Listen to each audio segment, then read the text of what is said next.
വെളിപ്പാട് പുസ്തകം 3-ാം അധ്യായം 1-2 വാക്യങ്ങൾ. സർദീസിലെ സഭയുടെ ദൂതന് എഴുതുക. ദൈവത്തിൻ്റെ 7 ആത്മാവും 7 നക്ഷത്രവും ഉള്ളവൻ അരുളിച്ചെയ്യുന്നു, ഞാൻ നിന്റെ പ്രവൃത്തി അറിയുന്നു.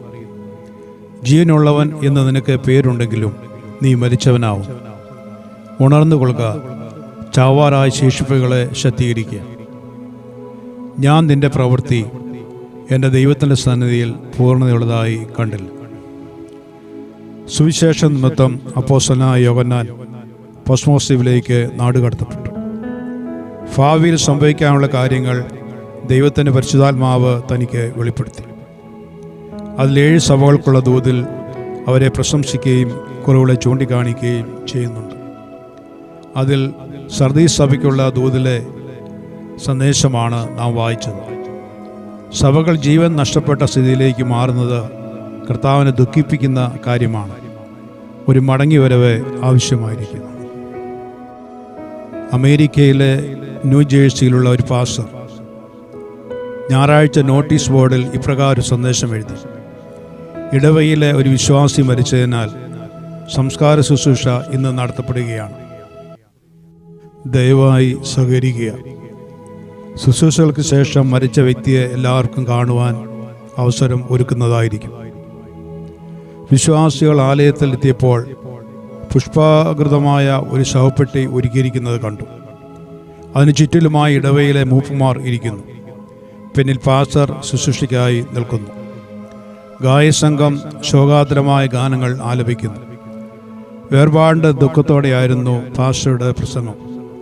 ദൈവത്തെ ഏറെ ദുഃഖിപ്പിച്ച വ്യക്തിയാണ് ശവപ്പെട്ടികളിൽ കിടക്കുന്നതെന്ന് പാസ്റ്റർ ഓർമ്മിപ്പിച്ചു. പ്രസംഗശേഷം വിശ്വാസികൾ ദൈവത്തെ ദുഃഖിപ്പിച്ച ആൾ ആരെന്നറിയുവാനായി നിരന്തരയായി നീങ്ങി.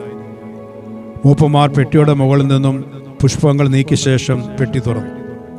സഭാംഗങ്ങളെ ഓരോരുത്തരായി പെട്ടിയിലുള്ള വ്യക്തിയെ കാണുവാൻ അനുവദിച്ചു.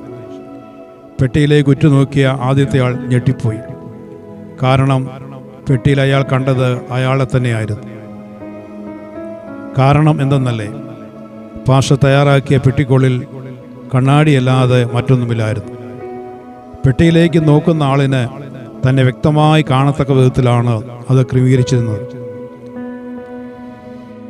അങ്ങനെ ഓരോരുത്തർ പെട്ടിയിലേക്ക് നോക്കിയ ശേഷം തങ്ങളുടെ ഇരിപ്പിടങ്ങളിലേക്ക് പോയി ഇരുന്നു. പരസ്പരം നോക്കി ആരും ഒന്നും മിണ്ടിയില്ല. എന്തായാലും ആ സഭാവിശ്വാസികൾ തങ്ങൾക്ക് ദൈവത്തെ ദുഃഖിപ്പിക്കുന്നവരാണെന്ന് തിരിച്ചറിയുന്നതിന് പാസ്റ്ററുടെ ഈ വിദ്യ ധാരാളമായിരുന്നു. എത്ര ബുദ്ധിയോടെയാണ് ആ വിശ്വാസികളുടെ സ്ഥിതി പാസ്റ്റർ അവർക്ക് ബോധ്യപ്പെടുത്തിയത്. ഇന്ന് ഭൂരിഭാഗം സഭകളിലും പാട്ടും പ്രാർത്ഥനയും ആരാധനയുമുണ്ട്. ആണ്ടുതോറും ആയിരങ്ങൾ ചെലവിട്ട് കൺവെൻഷനുകൾ നടത്തുന്നുണ്ട്. പക്ഷേ എല്ലാം ഒരു ചടങ്ങായി മാറുന്നുവോ എന്ന് ചിന്തിക്കേണ്ടിയിരിക്കുന്നു. ഒരു സ്വയം ശോധന ചെയ്യേണ്ട അവസരമത്രേ ഇത്. ഈ കാലഘട്ടങ്ങളിൽ വാശി കൺവെൻഷനുകളും ഉണ്ടെന്ന് കേൾക്കുന്നു.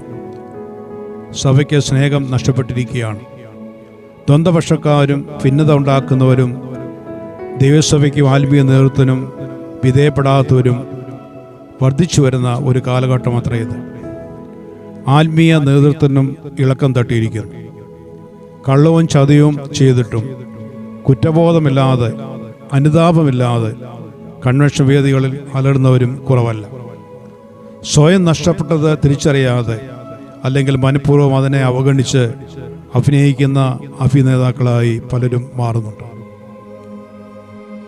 യെശയ്യാ പ്രവചനം 57-ാം അധ്യായം 15-ാം വാക്യത്തിൽ ഇങ്ങനെ വായിക്കുന്നു: ഉന്നതനും ഉയർന്നിരിക്കുന്നവനും ശാശ്വതവാസിയും പരിശുദ്ധനെന്ന നാമമുള്ളവനുമായവൻ ഇപ്രകാരം അരുളിച്ചെയ്യുന്നു, ഞാൻ ഉന്നതനും പരിശുദ്ധനുമായി വസിക്കുന്നു. താഴ്മയുള്ളവരുടെ മനസ്സിനും മനസ്താപമുള്ളവരുടെ ഹൃദയത്തിനും ചൈതന്യം വരുത്തുവാൻ മനസ്താപവും മനോവിനയമുള്ളവരോടുകൂടെ വസിക്കുന്നു. ഒരു തിരിച്ചറിവ് നമുക്ക് ആവശ്യമായിരിക്കുന്നു. ആത്മീയ മരണത്തിൻ്റെ കാരണം ഓരോരുത്തരും കണ്ടുപിടിക്കേണ്ടിയിരിക്കുന്നു. ദൈവത്തിലേക്ക് മടങ്ങി വരിക. മരിച്ച അവസ്ഥയിൽ നിന്നും എഴുന്നേൽക്കുക. ഒരു ഉണർവിനായി ആത്മീയ ചൈതന്യം വീണ്ടും പ്രാപിക്കുന്നതിനായി ദൈവത്തിൻ്റെ മുഖത്തേക്ക് നോക്കുക. കാലത്തിൻ്റെ അന്ത്യം അടുത്തു വരുന്ന ഈ നാളുകളിൽ ഒരു മടങ്ങിവരവ് ദൈവസഭയ്ക്കും വ്യക്തികൾക്കും ആവശ്യമായിരിക്കുന്നു.